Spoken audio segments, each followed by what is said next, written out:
Welcome to Moving the Metal, the premier legally focused podcast for the auto finance industry. I'm Brooke Conkle, a partner in Troutman Pepper's Consumer Financial Services Practice Group. And I'm Chris Capurso, an associate in Troutman Pepper's Consumer Financial Services Practice Group. Today, we're going to talk about the new CFPB report on negative equity in auto lending. Before we jump into that topic, let me remind you to please visit and subscribe to our blogs. We have two great ones that may be of interest to you, TroutmanPepperFinancialServices.com and ConsumerFinancialServicesLawMonitor.com. Also, let me remind you about our other podcasts that you also might find interesting. We have the Consumer Finance Podcast, which, as you might guess, is all things consumer finance related. FCRA Focus, a podcast dedicated to all things credit reporting. Unauthorized Access, a deep dive into the personalities and issues in the privacy, data, and cybersecurity industry. Finally, Payment Pros, a great podcast focused exclusively on the payments industry. All of these insightful shows are available on your favorite podcast platform. Check them out. And speaking of platforms, if you like what you hear, please leave us a review and let us know how we're doing. We'd love to hear from you. Alternatively, please feel free to reach out to us directly. Our contact information can be easily found on our firm's website, troutman.com. If you enjoy reading our blogs or listening to our podcasts, please also check out our financial services mobile app. To download it, simply go to your iOS or Android app store and search for Troutman Pepper. Not only does our app have all of our blog content and podcast episodes in one handy place, it also has a listing of all the firm's financially focused attorneys. Check it out and see what you think. For today, as I mentioned, we're going to discuss the CFPB's June 2024 report on negative equity in auto lending. Now, Chris, this report came from the CFPB's 2023 Auto Finance Data Pilot that was issued to major banks, finance companies, and captive lenders. So this study is the first to be released using the data from that pilot. So as a starting point, I guess let's start at the very beginning. How does the Bureau define negative equity? So according to the Bureau, negative equity is in those cases where the trade-in value of a vehicle offered for trade-in is less than the outstanding loan balance on that same vehicle. That's what the Bureau is defining as negative equity. Chris, what does the study notes say about negative equity in auto finance? Yeah, Brooke, and I think to start it off, the study itself, the report goes into a lot of detail about what exactly went into the data set for this negative equity report. And in doing so, it describes a lot about what went into the auto data pilot in general. And there's some really interesting nuggets in there that I thought I'd go over. First, that the full data set, the entire data set that the CFPB collected through this pilot, included 33.8 million loans. But for purposes of this survey, they had some big exclusions. First, they excluded RVs, motorcycles, or other similar, and honest to God, I don't know what this means, non-consumer vehicle products where they could determine whether they were actually those items or not. So there could have been an RV or motorcycle sneaking into this survey and they just had no idea. Also, I'm not sure what other similar non-consumer, because at last I knew consumers bought RVs and motorcycles, so I'm not entirely sure. Businesses, I don't know. I'm not seeing people on business trips riding motorcycles around. Maybe they do. If they are, they're obviously cooler than me. There's no exotic vehicles in this, so you're not going to see the prices of these loans inflated by somebody buying a Lambo or a Maserati or something like that. Chris, are Cybertrucks included as exotic vehicles? Well, that's a good question. I don't actually know the answer to that because, I wouldn't call it exotic. Maybe that's up to each person's definition, but theoretically it could have made it in there because they said that only those vehicles that we could identify as being these other things didn't make it in. So, maybe there's a Cybertruck or two just hiding in this data set. One of the more notable exclusions, all jokes aside, is that there were no terms less than 3 years included.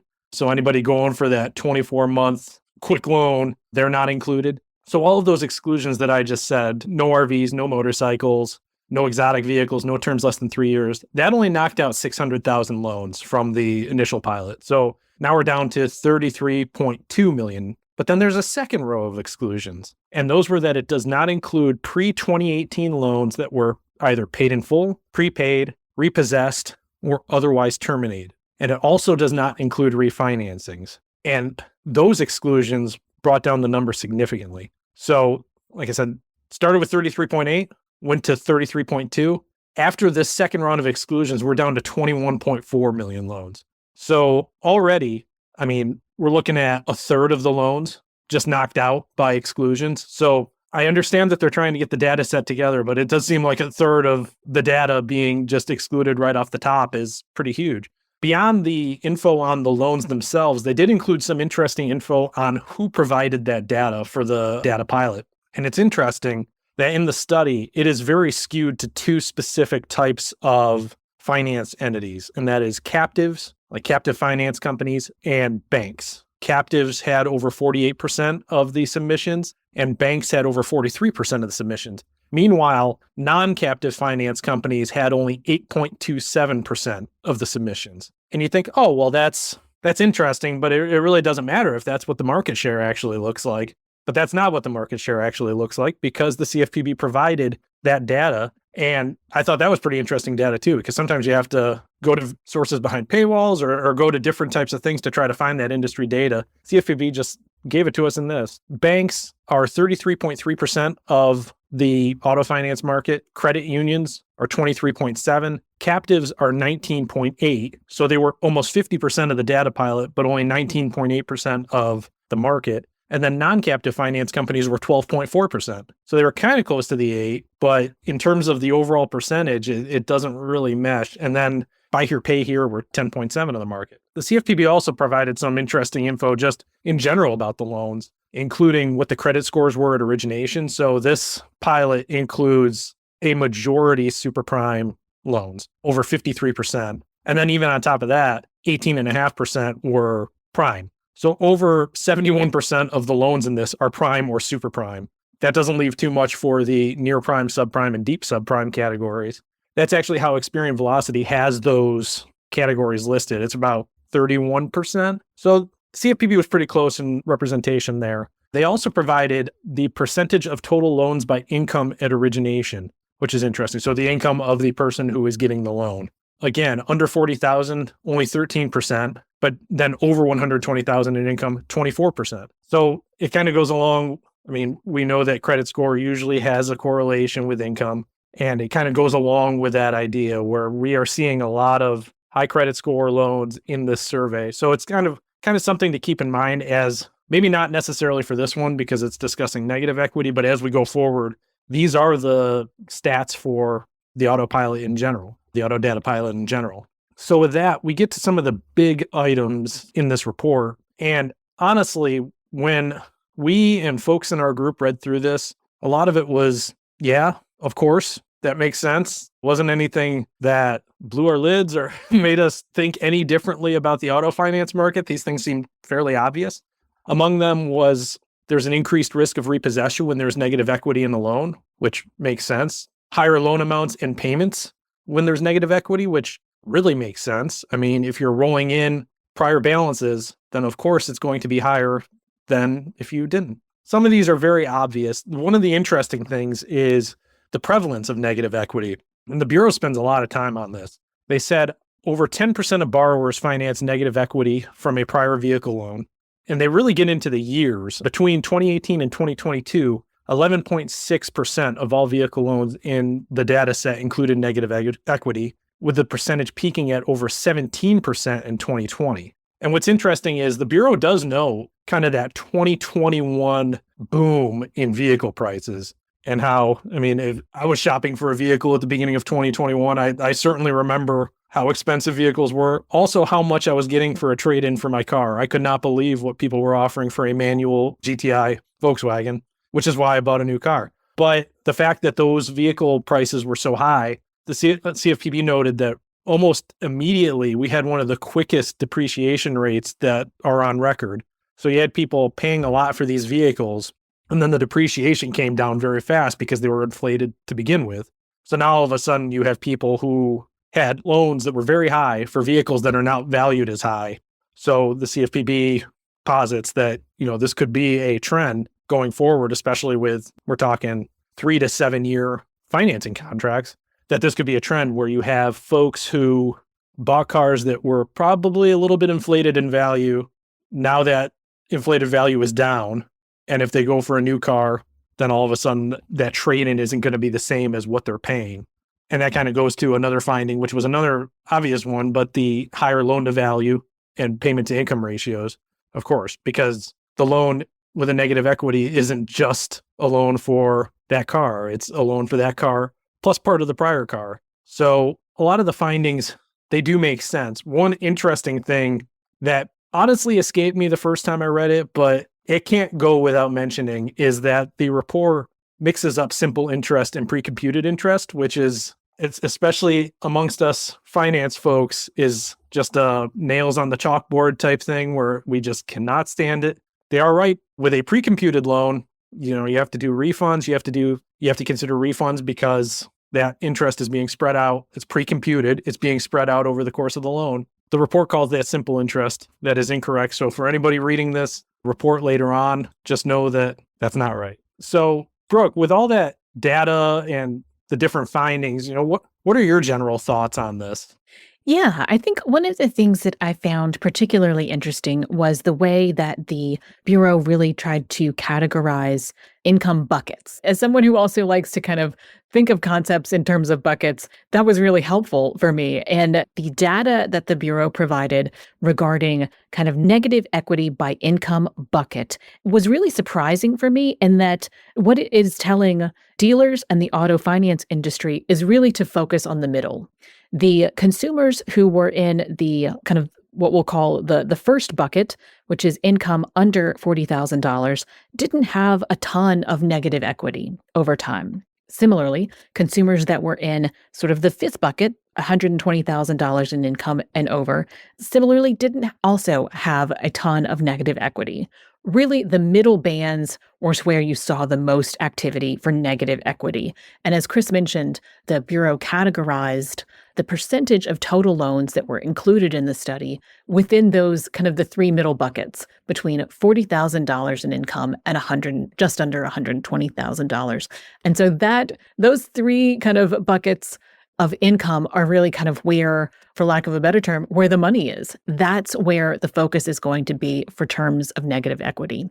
And then similarly, let's not forget Mark Twain, lies, damn lies, and statistics. This report is looking only at a very narrow slice at the kind of auto financing that's going on, where it's heavily skewed towards banks and captives. We're missing data that would come from a credit union, that would come from buy here, pay here. Anything like that is not going to be reflected in this study, and that's important to remember. Yeah, and that kind of brings to mind arguably the most surprising thing about this report is that this was the first one. Like when Auto Data Pilot went out, I'm not sure anybody would have had this at the top of the list of when they come out with their report. That's the one they're going to lead off with. That's the big one.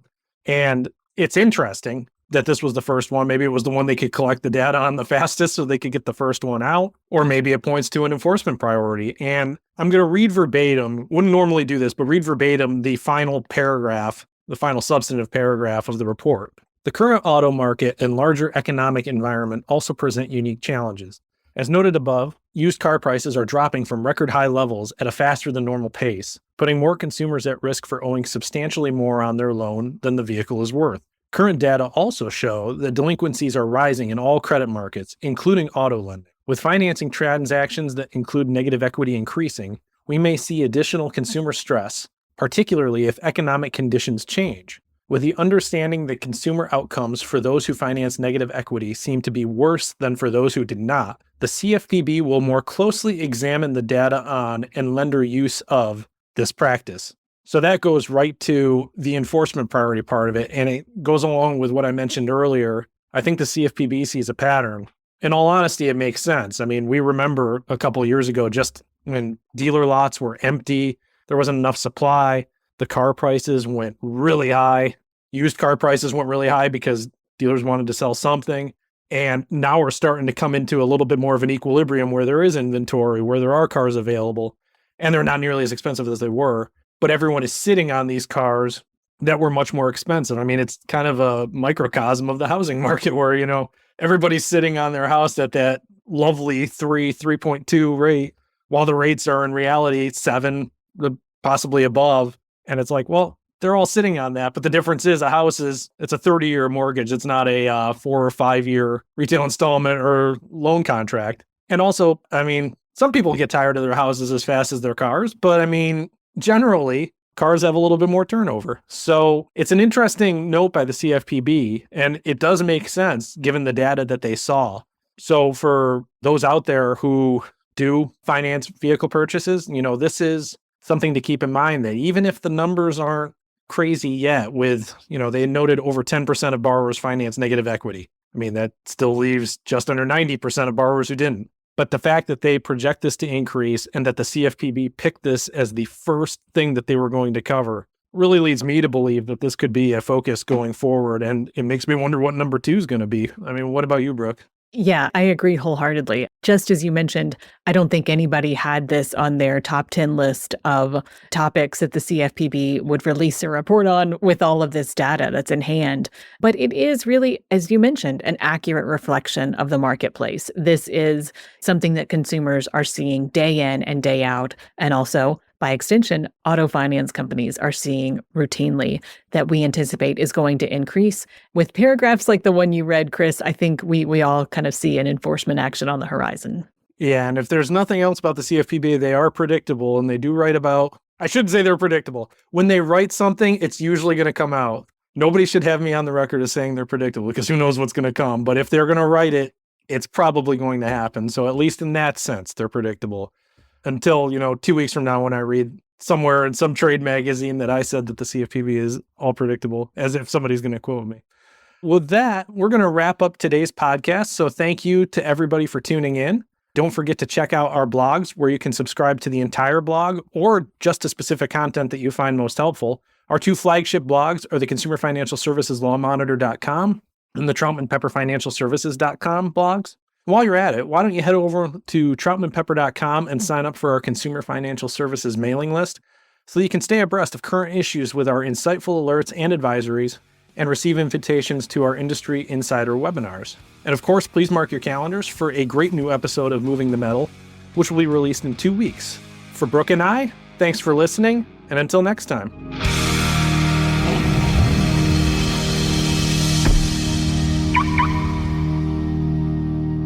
Copyright Troutman Pepper Hamilton Sanders, LLP. These recorded materials are designed for educational purposes only. This podcast is not legal advice and does not create an attorney-client relationship. The views and opinions expressed in this podcast are solely those of the individual participants. Troutman Pepper does not make any representations or warranties, express or implied, regarding the contents of this podcast. Information on previous case results does not guarantee a similar future result. Users of this podcast may save and use the podcast only for personal or other non-commercial educational purposes. No other use, including, without limitation, reproduction, retransmission, or editing of this podcast may be made without the prior written permission of Troutman Pepper. If you have any questions, please contact us at troutman.com.